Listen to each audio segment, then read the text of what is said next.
प्रकरण 36। पश्चिम के प्रति बाबा जी की अभिरुचि। गुरुदेव, क्या आपको कभी बाबा जी के दर्शन हुए हैं? ग्रीष्म की शांत रात्रि का समय था। सिर पर आकाश में बड़े बड़े तारे चमक रहे थे। मैं श्री रामपुर के आश्रम में दूसरे तल्ले के बरामदे में श्री युक्तेश्वर जी के पास बैठा हुआ था। मेरे इस सीधे प्रश्न पर मुस्कुराते हुए उन्होंने कहा, हाँ, हुए हैं। और उनकी आंखें श्रद्धा एवं आदर से चमक उठी। अमर गुरु का 3 बार दर्शन करने का सौभाग्य मुझे प्राप्त हुआ है। प्रथम दर्शन प्रयाग के कुंभ मेले में हुआ था। अति प्राचीन काल से ही भारत में कुंभ मेले लगते आ रहे हैं। इन मेलों में आध्यात्मिक लक्ष्यों को सामान्य जनता की दृष्टि के सामने अनवरत रूप से बरकरार रखा है। हर 12 वर्षों के बाद लाखों श्रद्धालु हिंदू हजारों साधुओं, योगियों और स्वामियों तथा सब प्रकार के तपस्वियों से मिलने के लिए एकत्रित होते हैं। इनमें अनेक तपस्वी ऐसे होते हैं जो केवल कुंभ मेलों में ही आकर सांसारिक नर नारियों पर अपने आशीर्वादों की वर्षा करते हैं, अन्यथा कभी अपने एकांत स्थानों से बाहर ही नहीं निकलते। जब बाबा जी से मेरी मुलाकात हुई तब मैं स्वामी नहीं बना था, श्री युक्तेश्वर जी बता रहे थे, परंतु मुझे लाहिड़ी महाशय से क्रिया दीक्षा मिल गई थी। लाहिड़ी महाशय ने ही मुझे 1894 के जनवरी महीने में प्रयाग में होने वाले कुंभ मेले में जाने के लिए कहा था। कुंभ मेले में जाने का यह मेरा पहला अवसर था। विशाल जनसागर और उसके कोलाहल को देखकर मैं किंचित हक्का बक्का सा हो गया था। मैं ध्यानपूर्वक चारों ओर शोध करती दृष्टि से देखता चल रहा था, पर किसी सिद्ध का तेजस्वी चेहरा नजर नहीं आ रहा था। गंगा किनारे पर एक पुल के पास से मैं जैसे ही आगे बढ़ा, मेरी दृष्टि एक परिचित मनुष्य पर पड़ी जो अपना भिक्षा पात्र आगे बढ़ा रहा था। ओह, यह मेला कोलाहल और भिखारियों के जमघट के सिवा कुछ नहीं है। मेरे मन में विचार आया। मेरा मोह भंग हो गया था। धर्म का नाम लेकर केवल भिक्षा पर ही सारा ध्यान रखने वाले इन निकम्मों से तो मानव जाति की प्रत्यक्ष भलाई के लिए धैर्यपूर्वक ज्ञान की सीमाओं का विस्तार करने वाले पाश्चात्य वैज्ञानिक ही भगवान को अधिक प्रसन्न करते होंगे, मैं सोच रहा था। समाज सुधार के बारे में मेरे मन में सुलगते विचारों में अचानक बाधा पड़ गई जब मेरे सामने आकर खड़े हुए एक लंबे कद के सन्यासी की आवाज मेरे कानों में पड़ी। महाराज, उसने कहा, एक संत आपको बुला रहे हैं। कौन है वे? आकर खुद ही देख लीजिए। इस संक्षिप्त उत्तर पर कुछ झिझकते हुए मैं उसके साथ गया और शीघ्र ही एक वृक्ष के पास पहुंच गया जिसकी छाया में मन को आकर्षित करने वाले शिष्यों की मंडली से घिरे हुए एक गुरु बैठे हुए थे। अलौकिक तेज मूर्ति थे वे। उनकी आंखें तेजस्वी थी। मेरे पहुंचते ही वे उठ खड़े हुए और उन्होंने मुझे आलिंगन में बांध लिया। अत्यंत प्रेम से उन्होंने कहा, आइए स्वामी जी। मैं स्वामी नहीं हूँ महाराज, मैंने जोर देते हुए कहा। मैं स्वामी नहीं हूँ महाराज, मैंने जोर देते हुए कहा। ईश्वर की आज्ञा से मैं जिसे स्वामी की उपाधि प्रदान करता हूँ वह कभी उस उपाधि का त्याग नहीं करता। उस संत ने अत्यंत सरल भाव से मुझसे यह कहा, परंतु उनके शब्दों में गहरा सत्य ध्वनित हो रहा था। मैं तत्क्षण आध्यात्मिक आशीर्वाद की लहरों में हिलोरे लेने लगा। अचानक स्वामी पद पर अपनी उन्नति हुई देखकर मैं मुस्कुराया और इस तरह मुझे महान सम्मान प्रदान करने वाले उस नरदेहधारी महान और देवता सदृश आत्मा के चरणों में मैंने प्रणाम किया। बाबा जी ने, क्योंकि वे सचमुच बाबा जी ही थे, मुझे उस वृक्ष के नीचे अपने पास बैठने का संकेत दिया। वे मजबूत कद काठी के और युवा थे और दिखने में लाहिड़ी महाशय जैसे थे, लेकिन फिर भी इस समानता ने मेरे दिमाग के किसी तार को नहीं छेड़ा, जबकि मैं इन 2 महागुरुओं के चेहरों में असाधारण समानता के बारे में प्रायः सुना करता था। बाबा जी के पास एक ऐसी शक्ति है जिससे वे किसी भी व्यक्ति के मन में किसी विशिष्ट विचार को आने से रोक सकते हैं। स्पष्ट है कि वे चाहते थे कि मैं उनकी उपस्थिति में पूर्णतः स्वाभाविक अवस्था में रहूं और उन्हें पहचान कर स्तंभित न हो जाऊं। कुंभ मेले के बारे में आपका क्या विचार है? मुझे बहुत निराशा हुई महाराज, मैंने कहा, किंतु तुरंत आगे कह दिया, आपके दर्शन होने तक किसी कारण से संतों में और इस कोलाहल में कोई मेल नजर नहीं आता। बेटा, गुरु ने कहा, जबकि मैं स्पष्टतः उनकी दुगनी आयु का लग रहा था। अनेकों के दोष के कारण सभी को दोष मत मानो।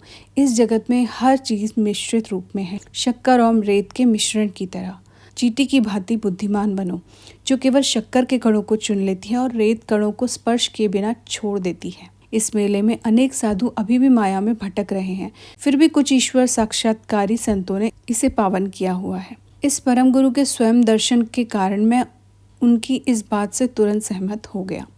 मैंने अपना विचार प्रकट किया। महाराज, मैं सुदूर अमेरिका और यूरोप में रहने वाले प्रमुख पाश्चात्य वैज्ञानिकों के बारे में सोच रहा था, जो यहाँ जमा हुए अधिकांश लोगों से कहीं अधिक बुद्धिमान हैं। वे अलग अलग धर्मों के अनुयायी हैं और इस प्रकार के मेलों के वास्तविक महत्व से अनभिज्ञ हैं। यही वे लोग हैं जिन्हें भारत के सिद्ध पुरुषों से मिलने से बहुत लाभ हो सकता है, परंतु बौद्धिक उपलब्धियों की दृष्टि से अत्यंत उन्नत होते हुए भी अनेक पाश्चात्य लोग अत्यंत भौतिकवाद में आकंठ डूबे हुए हैं। अन्य कुछ ऐसे हैं जो विज्ञान और दर्शन शास्त्र में विख्यात हैं, परंतु धर्म की मूलभूत एकता को नहीं मानते। उनके धर्म ऐसी दुर्लंघ्य बाधाएं बन चुके हैं जो उन्हें हम लोगों से सदा के लिए अलग कर सकते हैं। बाबा जी का मुखमंडल प्रसन्नता से चमक उठा। उन्होंने कहा, मैंने जान लिया था कि तुम्हें पूर्व और पश्चिम में समान रूप से रुचि है। समस्त मानव जाति के लिए व्याकुल होने वाले तुम्हारे अंतःकरण की व्यथा को मैंने पहचान लिया, इसलिए मैंने तुम्हें यहाँ बुलाया है। वे आगे कहते हैं, पूर्व और पश्चिम को कर्म और आध्यात्मिकता से मिलकर बना स्वर्ण मध्य मार्ग स्थापित करना होगा। भौतिक विकास में भारत को पाश्चात्य जगत से बहुत कुछ सीखना है और बदले में भारत सभी द्वारा अपनाई जा सकने वाली ऐसी विधियों का ज्ञान दे सकता है जिनसे पाश्चात्य जगत अपने धार्मिक विश्वासों को योग विज्ञान की अटल नींव पर स्थापित कर सकता है।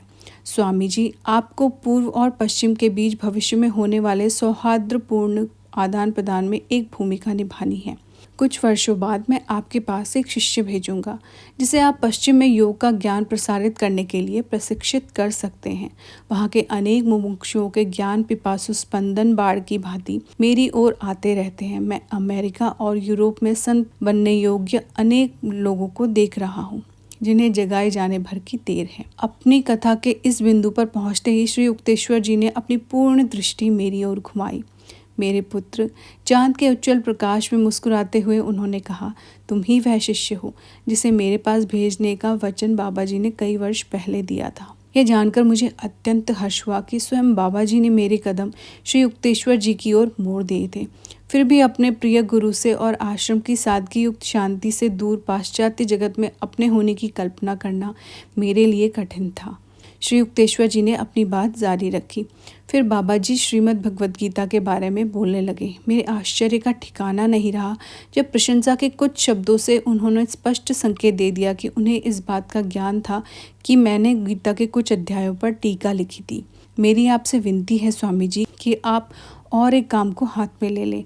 परम गुरु ने कहा, क्या आप हिंदू और ईसाई धर्म ग्रंथों में निहित एकता पर एक छोटी सी पुस्तक नहीं लिखेंगे? मनुष्यों के धार्मिक मतभेदों के कारण उनकी मूल एकता पर किसी का ध्यान नहीं जा रहा है। समानार्थी उद्धरणों को प्रस्तुत कर यह दिखा दीजिए कि ईश्वर के सभी ज्ञानी पुत्रों ने एक ही सत्य का उपदेश दिया है। मैंने झिझकते हुए कहा, महाराज, आपने यह कैसा आदेश दे दिया? क्या मैं इसे पूर्ण कर सकूंगा? बाबा जी ने मधुर हंसी हंसकर दिलासा देते हुए कहा, बेटा, यह संदेह क्यों? सचमुच यह सब किसका कार्य है और कौन सब कार्यों का करता है? प्रभु ने जो भी मेरे मुंह से कहलवाया है उसका सत्य बनकर साकार होना अवश्यम भावी है। मुझे ऐसा प्रतीत हुआ कि उन संत महाराज के आशीर्वाद से मुझ में वह काम करने का सामर्थ्य आ गया, अतः मैं पुस्तक लिखने के लिए सहमत हो गया। विदा होने का समय आ गया, यह जानकर मैं अनिच्छापूर्वक अपने प्रणासन से उठा। तुम लाहिड़ी को जानते हो? संत ने पूछा। वह महान आत्मा है ना? उसे हमारी इस भेंट के बारे में बता देना। फिर उन्होंने मुझे लाहिड़ी महाशय के लिए एक संदेश दिया। विदा लेने के लिए जब मैंने उनके चरणों में भक्ति भाव से प्रणाम किया तो वे कृपा पूर्वक मुस्कुराए। जब तुम्हारी पुस्तक पूरी हो जाएगी तब मैं तुमसे पुनः मिलने आऊँगा, उन्होंने वचन दिया। अब हम चलते हैं। दूसरे दिन मैं प्रयाग छोड़कर काशी जाने के लिए रेलगाड़ी पर सवार हो गया। अपने गुरु के घर पहुंचकर मैंने कुंभ मेले में अद्भुत संत से हुई अपनी भेंट की सारी कहानी सुना दी। ओह, तुमने उन्हें पहचाना नहीं? लाहिड़ी महाशय की आंखों में हंसी नाच रही थी। मैं देख रहा हूँ कि तुम उन्हें नहीं पहचान सके क्योंकि उन्होंने तुम्हें उन्हें पहचानने से रोक दिया था। वे ही मेरे अद्वितीय अलौकिक गुरु हैं, बाबा जी। बाबा जी? मैंने श्रद्धा और विस्मय से विभोर होकर कहा, योगी अवतार बाबा जी, दृश्य अदृश्य तारणहार बाबा जी। काश यदि मैं अतीत को फिर सामने ला सकता और केवल उनके चरण कमलों में अपने भक्ति अर्पित करने के लिए फिर एक बार उनकी उपस्थिति में हाजिर हो सकता। कोई बात नहीं, लाहिड़ी महाशय ने सांत्वना भरे स्वर में कहा। उन्होंने तुम्हें फिर से दर्शन देने का वचन दिया है। गुरुदेव परम गुरु ने मुझे आपको एक संदेश देने के लिए कहा है। उन्होंने कहा था, लाहिड़ी को बताना कि इस जीवन के लिए रखी गई शक्ति बहुत कम बची है, लगभग समाप्त हो चुकी है। मेरे मुंह से इन गूढ़ शब्दों के निकलते ही लाहिड़ी महाशय की देह अचानक ऐसे कांप गई जैसे उन्हें बिजली छू गई हो। पल भर में वे निस्तब्ध हो गए। उनका सदा मुस्कुराता चेहरा अत्यंत कठोर हो गया। काठ की मूर्ति की भांति गंभीर और निश्चल बनकर वे अपने आसन पर बैठे रहे। उनके शरीर का रंग बिल्कुल उड़ गया। मैं भयभीत और चकित हो गया। अपने सारे जीवन में मैंने कभी भी उस आनंद मूर्ति को इस प्रकार गंभीर होते नहीं देखा था। वहाँ उपस्थित अन्य शिष्य भी व्याकुल होकर उनकी ओर देखने लगे। उसी निस्तब्धता में 3 घंटे बीत गए। फिर लाहिड़ी महाशय की स्वाभाविक प्रफुल्लता लौट आई और उन्होंने वहाँ उपस्थित प्रत्येक शिष्य के साथ अत्यंत स्नेह के साथ बातचीत की।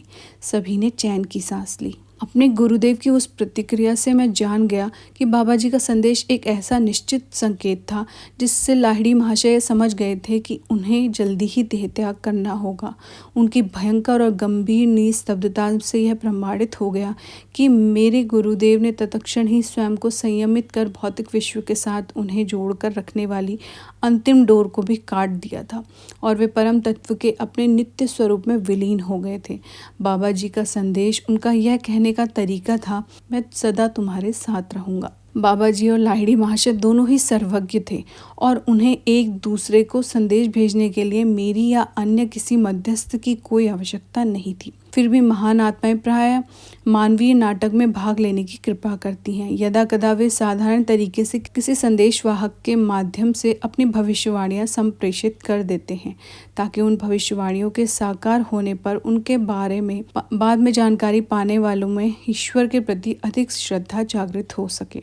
जल्द ही मैं काशी से चल पड़ा और श्रीरामपुर में बाबा जी द्वारा बताए गए शास्त्रों के लेखन कार्य में जुट गया। श्री युक्तेश्वर जी आगे कहते गए, मैंने काम शुरू ही किया था कि मुझे मृत्युंजय परम गुरु बाबा जी का एक स्तोत्र रचने की प्रेरणा हुई। यद्यपि मैंने उससे पहले कभी संस्कृत में काव्य लिखने का कोई प्रयत्न नहीं किया था, पर मेरी लेखनी से अनायास ही ललित पंक्तियों का प्रवाह बहने लगा। रात के शांत समय मैं सनातन धर्म के शास्त्रों और बाइबल का तुलनात्मक अध्ययन कर अपना काम करता रहता। प्रभु यीशु के शब्दों को उद्धृत कर मैं यह दिखाता जाता कि उनके उपदेशों में और वेद वाक्यों में वस्तुतः कोई अंतर नहीं था। मेरे परम गुरु की कृपा से मेरी पुस्तक द होली साइंस अल्प समय में पूरी हो गई। गुरुदेव बोलते जा रहे थे। अपने साहित्यिक प्रयासों को परिणाम पर पहुंचाने के बाद दूसरे दिन मैं प्रातः गंगा स्नान के लिए यहाँ राय घाट पर गया। उस समय घाट बिल्कुल सुनसान था। थोड़ी देर वहाँ खड़ा रहकर मैं धूप में उस शांति का आनंद लेता रहा। फिर निर्मल जल में डुबकी लगाने के बाद मैं घर वापस जाने के लिए चल पड़ा। उस नीरवता में जो एकमात्र ध्वनि सुनाई दे रही थी वह थी मेरे हर पग के साथ मेरे भीगे वस्त्रों की छप छप करती आवाज। जैसे ही मैं नदी किनारे खड़े विशाल वटवृक्ष के पास से आगे बढ़ा, मेरे मन में पीछे मुड़कर देखने की प्रबल प्रेरणा हुई। वहाँ वटवृक्ष की छाया में कुछ शिष्यों से घिरे बैठे थे महान बाबा जी। नमस्कार स्वामी जी, परम गुरु की मधुर आवाज़ गूंज उठी और मुझे विश्वास हो गया कि मैं स्वप्न नहीं देख रहा हूँ। मैं देख रहा हूँ कि आपने सफलतापूर्वक अपनी पुस्तक पूरी कर ली है। अपने वचन के अनुसार मैं आपका धन्यवाद करने आया हूँ। अत्यंत तेजी से धड़कते हृदय के साथ मैंने उनके चरणों में साष्टांग प्रणाम किया। अत्यंत विनय के साथ उनकी याचना करते हुए मैंने कहा, परम गुरुवर, मेरा घर पास में ही है, क्या आप अपने शिष्यों के साथ आकर मेरे घर को पावन नहीं करेंगे? परम गुरु ने मुस्कुराते हुए अस्वीकार कर दिया। उन्होंने कहा, नहीं बेटा, हम वे लोग हैं जिन्हें वृक्षों की छाया ही रास आती है। यहाँ हमें पूरा आराम है। तब यहाँ पर ही थोड़ी देर ठहर जाइए परम गुरु महाराज। अभ्यर्थना करती दृष्टि से मैंने उनकी ओर देखा। मैं तुरंत कुछ मिठाइयाँ लेकर आपकी सेवा में उपस्थित होता हूँ। जब कुछ ही मिनटों में मिठाइयों का थाल लेकर मैं वहाँ लौटा तो उस विशाल वटवृक्ष के नीचे उस दिव्य मंडली का कहीं कोई पता नहीं था। मैंने घाट के चारों ओर खोजा, पर अपने मन में मैं जान चुका था कि वे लोग हवा के पंखों पर उड़ चुके थे। मेरे मन को गहरा आघात लगा। मैंने मन ही मन निश्चय किया, फिर कभी बाबा जी के साथ मेरी भेंट हो भी गई तो मैं उनसे बात नहीं करूँगा। उन्होंने अचानक इस तरह प्रस्थान कर भारी निष्ठुरता दिखाई है, पर यह गुस्सा केवल प्रेम का था और कुछ नहीं। कुछ महीनों बाद मैं काशी में लाहिड़ी महाशय के दर्शनों के लिए गया। जब मैंने उनके बैठक खाने में प्रवेश किया तो लाहिड़ी महाशय मुस्कुराए। आओ युक्तेश्वर, उन्होंने कहा, अभी अभी मेरे कमरे के द्वार के पास बाबा जी से तुम्हारी भेंट हुई? नहीं, क्यों? मैंने आश्चर्य के साथ कहा। इधर आओ। लाहिड़ी महाशय ने अपना हाथ मेरे माथे पर रखा और उसी क्षण दरवाजे के पास पूर्ण कमल की तरह खिले बाबा जी मुझे दिखाई दिए। मुझे अपना पुराना दुख याद आया, अतः मैंने उन्हें प्रणाम नहीं किया। लाहिड़ी महाशय चकित होकर मेरी ओर देखने लगे। ईश्वर तुल्य बाबा जी अपने अथाह नेत्रों से मुझे निहार रहे थे। तुम मुझसे नाराज हो? क्यों न हो महाराज, मैंने कहा। हवा में से आप अपनी जादुई मंडली के साथ अवतीर्ण हुए और हवा में ही आप अंतर्ध्यान हो गए। मैंने तुमसे कहा था कि मैं तुमसे मिलने आऊँगा, कितने समय तक वहाँ रहूँगा यह नहीं कहा था। बाबा जी ने सौम्य हंसी के साथ कहा। तुम बहुत उत्तेजित हो उठे थे। मैं तुम्हें विश्वास दिलाता हूँ कि तुम्हारी चंचलता की आंधी ने ही मुझे विलुप्त कर दिया। इस सत्यनिष्ठ स्पष्टीकरण से मैं तुरंत संतुष्ट हो गया। मैंने उनके चरणों पर मस्तक रखा। परम गुरु ने स्नेह के साथ मेरा कंधा थपथपाया। अधिक ध्यान करो बेटा, उन्होंने कहा। तुम्हारी दृष्टि अभी निर्मल नहीं हुई है। मैं सूर्य प्रकाश के पीछे छिपा था और तुम मुझे देख नहीं पाए। स्वर्गीय बांसुरी के समान मधुर आवाज में यह शब्द कहते ही बाबा जी गुप्त दीप्ति में अंतर्धान हो गए। अपना कथन समाप्त करते हुए श्री युक्तेश्वर जी ने कहा, गुरु दर्शन के लिए वह मेरी अंतिम काशी यात्रा थी। कुंभ मेले में बाबा जी द्वारा की गई भविष्यवाणी के अनुरूप लाहिड़ी महाशय के गृहस्थ योगी अवतार का अंत निकट आ रहा था। 1895 के ग्रीष्म काल में उनके मजबूत शरीर की पीठ पर एक छोटा सा फोड़ा निकल आया। उन्होंने उसे चीरा नहीं देने दिया, क्योंकि वे अपने कुछ शिष्यों के बुरे कर्मों को अपने शरीर पर लेकर उनका भोग पूरा कर रहे थे। अंततः जब कुछ शिष्य बहुत ही आग्रह करने लगे, तब गुरुदेव ने रहस्यमय शब्दों में कहा, शरीर को जाने के लिए निमित्त चाहिए। तो तुम लोग जो कुछ करना चाहते हो उसके लिए मैं तैयार हूँ। इसके थोड़े ही दिन बाद अद्वितीय गुरु ने बनारस में देह त्याग कर दिया। अब उनके दर्शनों के लिए उनके बैठक खाने में जाने की कोई आवश्यकता नहीं रही। मेरे जीवन का प्रत्येक दिन उनके सर्वव्यापी मार्गदर्शन से धन्य हो रहा है। कई वर्षों बाद मुझे लाहिड़ी महाशय के एक उन्नत शिष्य स्वामी केशवानंद जी से उनके देह त्याग के विषय में अनेक आश्चर्यजनक विवरण सुनने को मिले। केशवानंद जी ने बताया, शरीर छोड़ने के कुछ ही दिन पहले मेरे गुरुदेव मेरे सामने एक दिन अचानक प्रकट हो गए, जब मैं हरिद्वार के अपने आश्रम में ध्यान कर रहा था। तुरंत बनारस आ जाओ, इतना कहकर लाहिड़ी महाशय अंतर्धान हो गए। मैंने तुरंत बनारस जाने के लिए गाड़ी पकड़ी। अपने गुरु के घर में अनेक शिष्यों को मैंने एकत्रित होते हुए देखा। उस दिन कई घंटों तक गुरुदेव ने गीता पर प्रवचन किया और फिर अत्यंत सरल शब्दों में कह दिया, मैं अपने घर लौट रहा हूँ। इतना सुनते ही प्रचंड आवेग के साथ हम सबकी सिसकियाँ फूट पड़ी। शांत हो जाओ, मैं पुनः जी उठूंगा। यह कहकर लाहिड़ी महाशय अपने आसन से उठे। 3 बार अपने स्थान पर ही गोल घूमे, उत्तर दिशा की ओर मुंह करके पद्मासन में बैठ गए और परमानंद में लीन होकर उन्होंने महासमाधि में प्रवेश किया। भक्तों को इतने प्रिय लगने वाले लाहिड़ी महाशय के सुंदर शरीर का पवित्र गंगा तट के मणिकर्णिका घाट पर गृहस्थोचित विधि से दाह संस्कार किया गया। केशवानंद जी बता रहे थे, दूसरे दिन सुबह 10 बजे जब मैं अभी बनारस में ही था तो मेरा कमरा अचानक एक उज्ज्वल प्रकाश से भर उठा। आश्चर्य, मेरे सामने भौतिक शरीर में लाहिड़ी महाशय खड़े थे। यह शरीर बिल्कुल उनके पुराने शरीर जैसा ही था। अंतर इतना ही था कि यह शरीर अधिक युवा और अधिक तेजस्वी लग रहा था। मेरे दिव्य गुरु ने मुझसे बात भी की। उन्होंने कहा, केशवानंद, यह मैं हूँ। अपने भस्म हुए शरीर के विघटित अणुओं से मैंने अपने इस नए शरीर की सृष्टि की है। संसार में मेरा गृहस्थ का कार्य तो पूरा हो चुका है, पर मैं पृथ्वी को पूर्णतः छोड़कर नहीं जा रहा हूँ। इसके बाद मैं कुछ समय तक हिमालय में बाबा जी के साथ रहूँगा और फिर सारे ब्रह्मांड में बाबा जी के साथ वास करूँगा। मुझे आशीर्वाद देकर अलौकिक गुरु अंतर्धान हो गए। मेरा हृदय एक अद्भुत प्रेरणा से भर गया। मुझे उसी प्रकार का अत्यंत उच्च आध्यात्मिक अनुभव हुआ जैसा ईसा मसीह और कबीर के शिष्यों को अपने अपने गुरु को शारीरिक मृत्यु के बाद जीवांत रूप में देखकर हुआ था। हरिद्वार के एकांत स्थान में बने अपने आश्रम को लौटते समय मैं अपने साथ लाहिड़ी महाशय की पवित्र अस्थियों का एक छोटा सा हिस्सा ले आया। मुझे इसका भान था कि वे देश काल से आबद्ध देह पिंजर से निकल गए थे। सर्वव्यापकता रूपी पक्षी मुक्त हो चुका था। फिर भी उनकी अस्थियों की यहाँ प्रतिष्ठापना कर समाधि मंदिर बनाने से मुझे अपूर्व सांत्वना मिली। एक और शिष्य को भी पुनरुत्थित हुए गुरु के दर्शन करने का सौभाग्य प्राप्त हुआ था। वे थे संतवत महात्मा पंचानन भट्टाचार्य। मैं कोलकाता में उनसे मिलने उनके घर गया था। उन्होंने महान गुरु के साथ बिताए अपने अनेक वर्षों की कई रोमांचक कहानियां बताई। मैं अत्यंत आनंद के साथ सुनता रहा। अंत में उन्होंने अपने जीवन की सबसे अद्भुत घटना बताई। उन्होंने कहा, लाहिड़ी महाशय की अंत्येष्टि के बाद दूसरे दिन प्रातः 10 बजे वे यहाँ कोलकाता में मेरे सामने प्रकट हुए।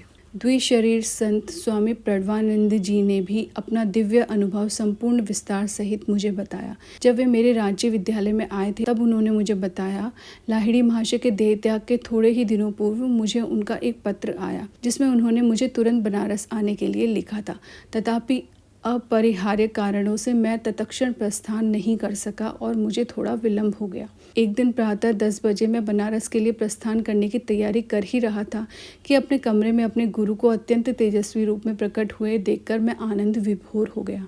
अब बनारस जाने की क्या जल्दी है? लाहिड़ी महाशय ने मुस्कुराते हुए कहा, अब तुम मुझे वहाँ कभी नहीं देख पाओगे। जब उनके शब्दों का अर्थ मुझे समझ आया तो यह सोचकर कि मैं उनके दर्शन की केवल अनुभूति कर रहा था, मैं भग्न हृदय से रोने लगा। इस गुरुदेव सांत्वना देते हुए मेरे पास आए। लो मेरे शरीर को छूकर देखो। उन्होंने कहा, मैं सदा की भांति अब भी जीवित हूँ, शोक मत करो। क्या मैं हमेशा तुम्हारे पास नहीं हूँ? इन 3 महान शिष्यों के मुख से एक अद्भुत सत्य की कहानी उभर कर सामने आई है। लाहिड़ी महाशय के दाह संस्कार के बाद दूसरे दिन प्रातः 10 बजे 3 अलग अलग शहरों में 3 शिष्यों के सामने वे पुनरुज्जीवित परंतु रूपांतरित शरीर में फिर से प्रकट हुए। अतः जब यह नश्वर देह अनश्वरता प्राप्त करेगी और यह मर्त जीव अमरता का चोला पहन लेगा, तभी बाइबल में लिखा गया यह वचन चरितार्थ होगा कि मृत्यु पर विजय पाई जा चुकी है। हे मृत्यु, कहाँ है तेरा दंश? ओ शमशान, कहाँ है तेरी विजय? प्रकरण 36 संपूर्ण।